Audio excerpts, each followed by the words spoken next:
For years, brain-damaging toxins have lurked in various jars and pouches of baby foods we trust to give to our little ones. And this is the future of our country. With untold damage to America's children. Tonight, broken trust. It's sickening, and it could all have been prevented. In an agency designed to protect us. There is this failure on behalf of the FDA. Because the FDA does not have our backs. How did we get here? For years, we've uncovered hidden poisons in baby food.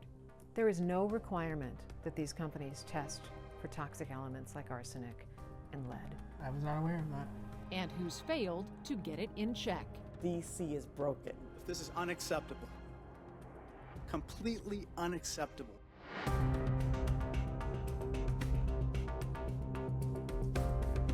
Thanks for joining us for this investigative half hour, taking an in-depth look at how those in charge of food safety are failing America's kids. I'm Lisa Fletcher. Food choices are some of the most important decisions parents make for their babies early in life. They're developing brains and bodies far more susceptible to toxins and their lifelong effects than ours. Parents expect, and babies deserve, food that is free of poisonous ingredients like lead and arsenic. Doesn't seem like a lot to ask in the United States of America, but apparently it is. For years, we've investigated the consistent failures of the FDA and industry to ensure safe food for infants and toddlers, failures that have yet to be remedied. Now, we've put it all in one place, the documented failures of the agency charged with protecting your health. From the unanswered demands by U.S. attorneys general to the repeated calls from Congress for the FDA to act, to the suffering of real families harmed by toxins in their baby's food. Rudy is the best boy. He is the sweetest little boy. He loves to play. He loves blocks and building. Rudy Callahan is a happy, active toddler, says his mom, Sarah. So, when the phone rang after a routine health screening, the news stopped the family in their tracks. The Maryland Health Department called and said, "Hey, your son has lead poisoning." And we were shocked. And confused. Home surveys and searches for sources of lead turned up nothing. Even an x-ray of Rudy's stomach left them without answers. A work colleague told me that there was a recall, that the FDA had issued a recall for the Wanabana apple cinnamon fruit puree pouches. And my mouth dropped to the floor. These pouches are now the subject of a massive recall and international investigation. The cinnamon, used to flavor the puree, was loaded with lead, 2,000 times above recommended safety standards. More than 500 people across 44 states have been poisoned, mostly toddlers, revealing not just the scope of this mass poisoning, but a problem we've been documenting for years. Heavy metals, lead, arsenic, cadmium, and mercury lurking in baby food, completely unregulated. Wanabana is an horrendous case study in something we've been investigating for years, and there are still no enforceable standards. There are no limits set for these toxic ingredients by the FDA. What's your reaction to that? It just seems like they don't care enough about this vulnerable population of people. It's settled science that there is no level of lead known to be without harmful effects, especially for children. It's a neurotoxin that can have irreversible consequences on a child's brain development, lowering IQ, causing behavioral and developmental disorders, and central nervous system damage that, according to the CDC, can even cause death. Dr. Philip Landrigan is one of the world's leading voices against toxic metals in baby food. It's not acceptable in a society such as ours to allow children to be exposed to these levels of lead in baby food. But to this day, lead in baby food is not regulated. There's no requirement that baby food makers test their products to ensure safety. And it is at least 7 years after the issue first appeared on the radar of the feds. This is Dr. Sean Callan, toxicologist and neuroscientist, now the CEO of a lips analytics lab in Denver. In 2017, his team partnered with the nonprofit Clean Label Project's Jackie Bowen and performed the first comprehensive tests of hundreds of baby food brands for heavy metals. What they found was alarming enough to bring it to the FDA.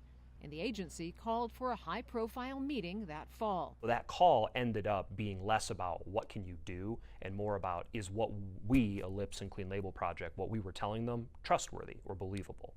And that, that obviously can be disappointing because you're hoping to move past that and get to the conversation around the solution. And that is not what happened. After we had that initial call, I sent several follow-up emails of, hey, we can help you do this. What if we do this? All to which we didn't receive a response. Callan and Bowen told us the agency went dark, ignoring calls to set limits for toxic metals in baby food, until 4 years later, when, in 2021, the work of this pair would bring the problem to a fever pitch. That February, armed with their data, a bombshell congressional investigation brought light to a problem that had lived in the shadows. It reads, baby food manufacturers hold a special position of public trust. Consumers believe that they would not sell unsafe products. Consumers also believe that the federal government would not knowingly permit the sale of unsafe baby food. As this staff report reveals, baby food manufacturers and federal regulators have broken the faith. What responsibility did the FDA have to act on this information when they had it at least 5 years ago?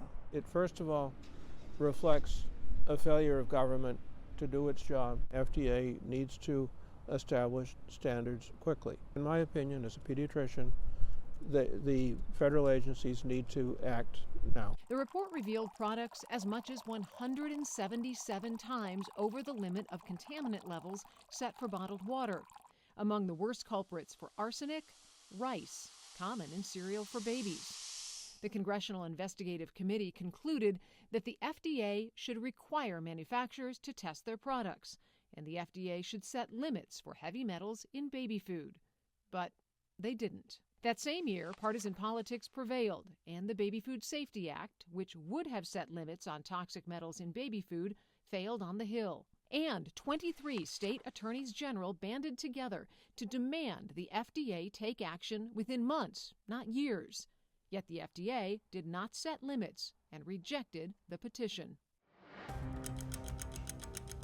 In 2022, we discovered the foods identified in the congressional investigation as dangerous appeared over and over again on states' approved lists of food available to low-income families through a federally subsidized program known as WIC, short for Women, Infants, and Children.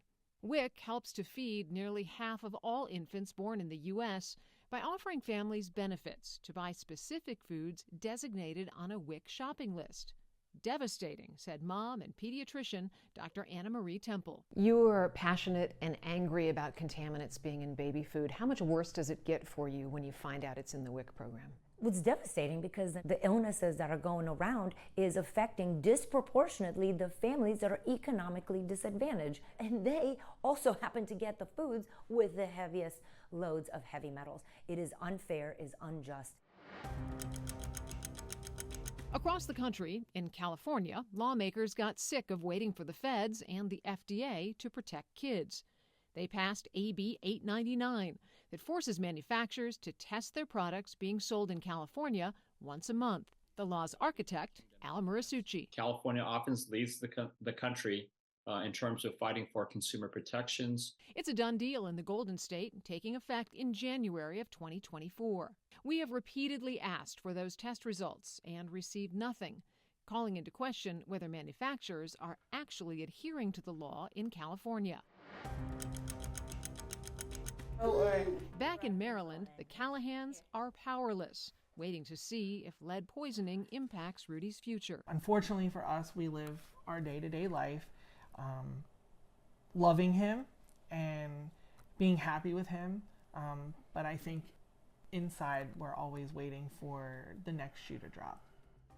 Hundreds of other families are in the same position, and they want to know why. Why the FDA, despite promising action to limit heavy metals, has failed to do it.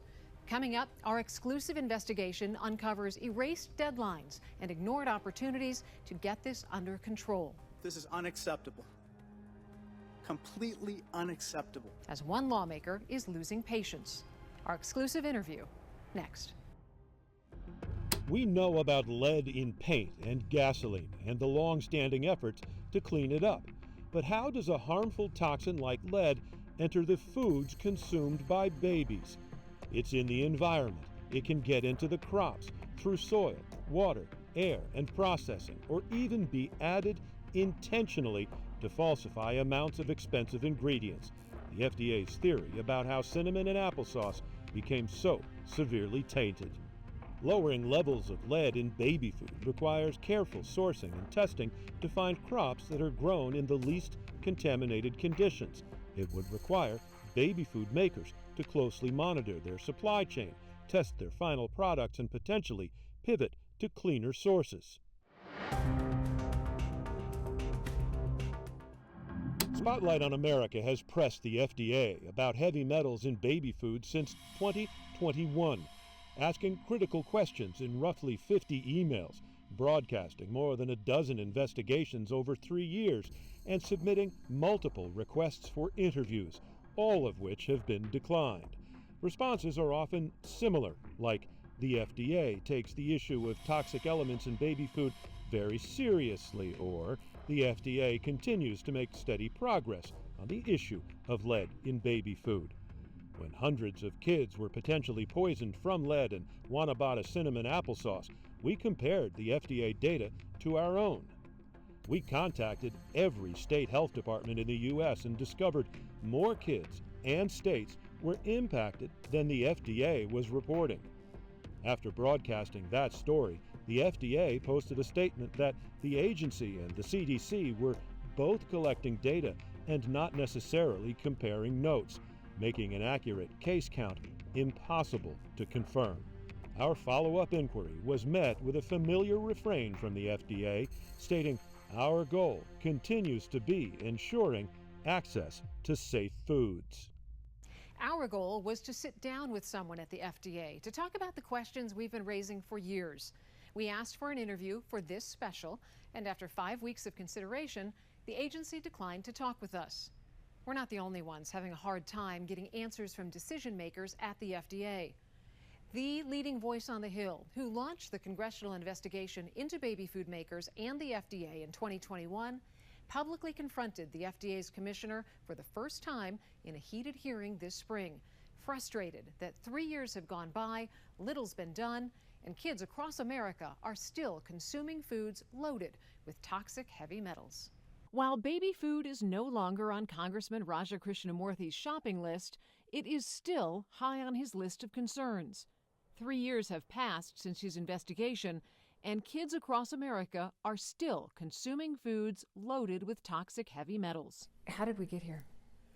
I thought that back in 2021, when we first released the report and there was tremendous attention, we were going to see a lot more action. We prompted the first ever kind of FDA action on this particular issue. It's called Closer to Zero. Closer to Zero was supposed to limit heavy metals in baby foods by setting guidelines for industry and informing consumers about ingredients. They didn't follow through. Here we are in 2024, and the FDA's Closer to Zero timelines have been repeatedly moved back, with not one final limit having been set. We even discovered the agency quietly removed timelines from its website, making it impossible to hold them accountable. But look at this. We archived screenshots of the FDA site back in 2021.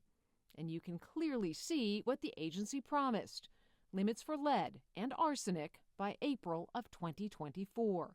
Those dates were erased from the website and eventually replaced with this: no update. This is unacceptable. Completely unacceptable. In a recent hearing with FDA Commissioner Robert Califf, Krishnamurthy confronted him with the agency's Closer to Zero website. I want to throw up here a screenshot of your website from today. So in terms of when, for instance, arsenic in baby food would be examined, no update. That's what it says, right?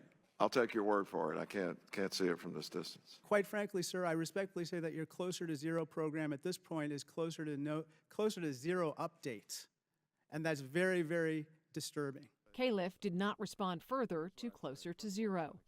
In the weeks following the hearing, the FDA changed its website again, now targeting the end of 2025 for final guidelines. How is America supposed to trust the agency that is supposed to protect the health of individuals, including these babies that are so vulnerable, when we can't even trust the deadlines that they set but keep moving back? I don't know, and I think this is why people are angry. The whole Closer to Zero program looks like a zero to me at this point, and I'm very concerned. Do you have an answer for why the FDA hasn't followed through on this? I don't, and I don't know if it's a question of lack of resources. I don't know if it's industry resistance. I don't know if it's a lack of willpower or it's all of the above. How concerned are you that the FDA is too influenced by industry? I'm very concerned. In response to questions about the FDA's lack of oversight on the baby food industry and absence of any standards for heavy metals, Commissioner Califf bounced the ball back to legislators, asking for the authority to require the baby food industry to test its products. I think the best way to think about FDA in general is that we're referees. You all in Congress actually write the rule book. But what we can do, for example, in food for children, is to have the manufacturers be required to do the testing, which is the way the drug system works. The manufacturers of drugs have to test every batch. You would like us to give you that regulatory authority? Yes. Turns out the agency already has the authority to do far more than it has when it comes to cracking down on manufacturers. Earlier this year, the nation's top law enforcement officials told the FDA to use the power it already has to make baby food safer. In this 44-page letter to the FDA, nearly 24 attorneys general explained to the FDA in great detail that finished product testing for lead and heavy metals can be considered a preventive control under the current regulatory structure, meaning the FDA can do it now. The law says the FDA can require manufacturers to test products for hazards. Then there's this provision in the Code of Federal Regulations that states the FDA may require food testing to address an identified or suspected food safety problem as FDA deems appropriate. So, for example, in 2021, when a congressional committee identified numerous baby foods tainted with dangerous levels of heavy metals, the FDA could have considered that a food safety problem and required the identified companies to test. We asked the agency if it considers heavy metals in baby food to be a food safety problem. They told us yes. But to this day, they have not required testing or set final limits for heavy metals. Meantime, Congress itself has not taken action to set limits or mandate testing. So states are stepping in. Remember Rudy Callahan, the little boy poisoned by lead in his applesauce? House Bill 97, Senate Bill 723, Rudy's Law.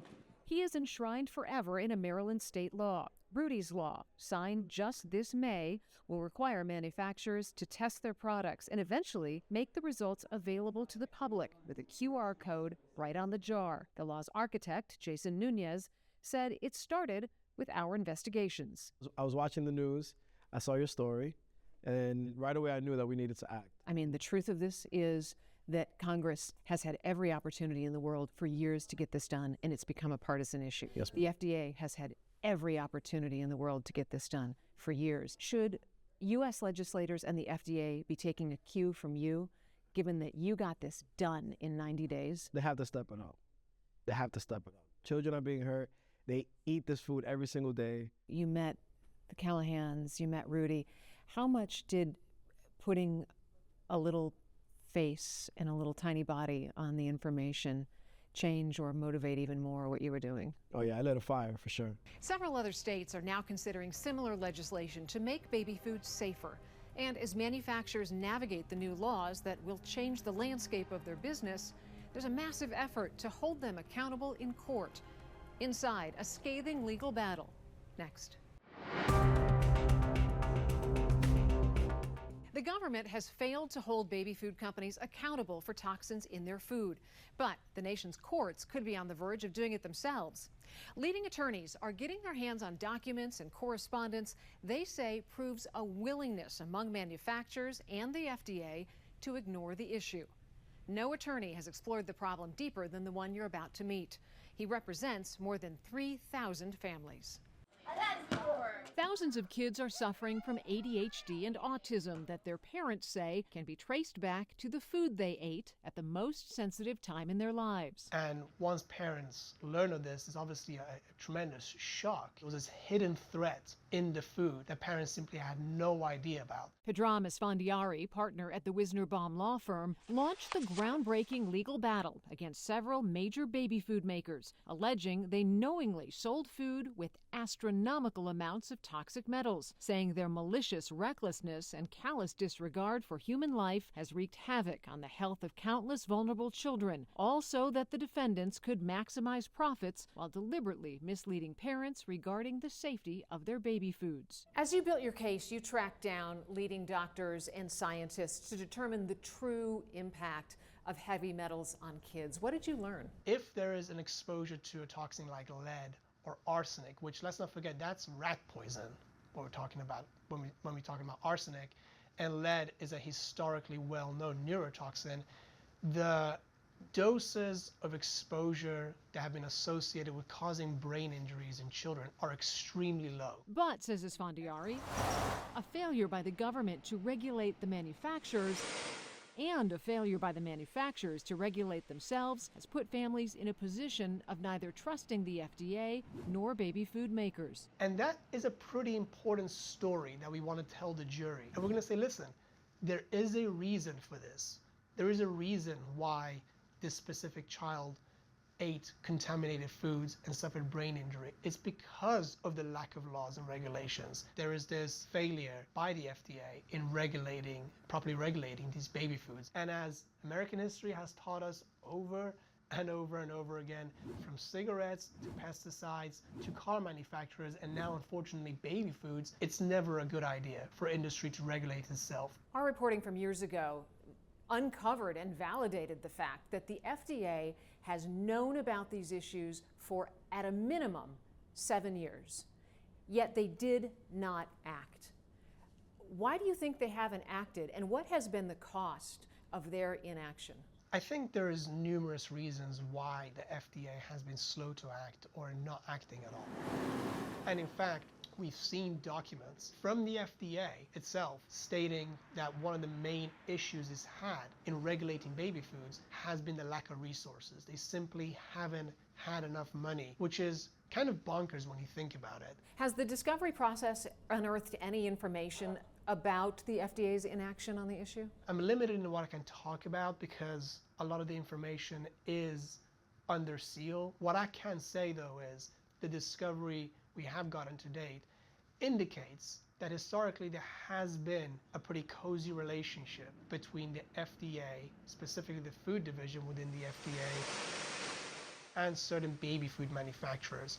And the FDA, unfortunately, has been prioritizing industry's bottom line over the food safety and making sure that the foods are uncontaminated with heavy metals. Esfandiari says despite demand from parents to politicians, he's seeing nothing resembling a rapid response to what's been called a crisis in the baby food industry. And unfortunately, the FDA and government agencies are still lagging on this front. But the silver lining is that with greater availability of information, more people are learning about this issue. People like Leah Segedy, mom turned activist, who's raising the volume on this conversation with hundreds of thousands of parents who follow her online. You have so many followers on social, Leah, and they refer to you as the real FDA. What does that tell you? It tells me that I'm doing the testing that the FDA should be doing. She independently tests products, looking for dangerous hidden ingredients that will never appear on the label. What do you expect from the FDA and lawmakers on this issue?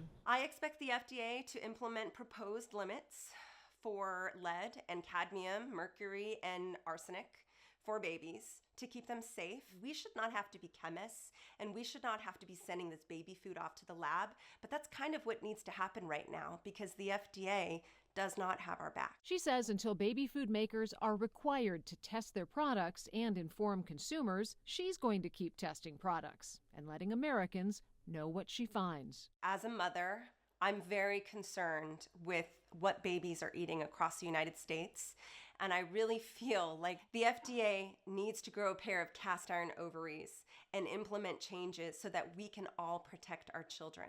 This is their job, not ours. Our investigations don't end here. We'll keep asking questions on the Hill and of the agency charged with keeping our food supply safe until you have the information and answers you deserve. Thanks for watching. I'm Lisa Fletcher. To contact your member of Congress and urge action on this issue, to learn more about how parents can ensure food safety for their children, and to watch our years-long catalog of investigations on this topic, go to spotlightinvestigates.com. There you'll also find a link to the special that you can watch and share.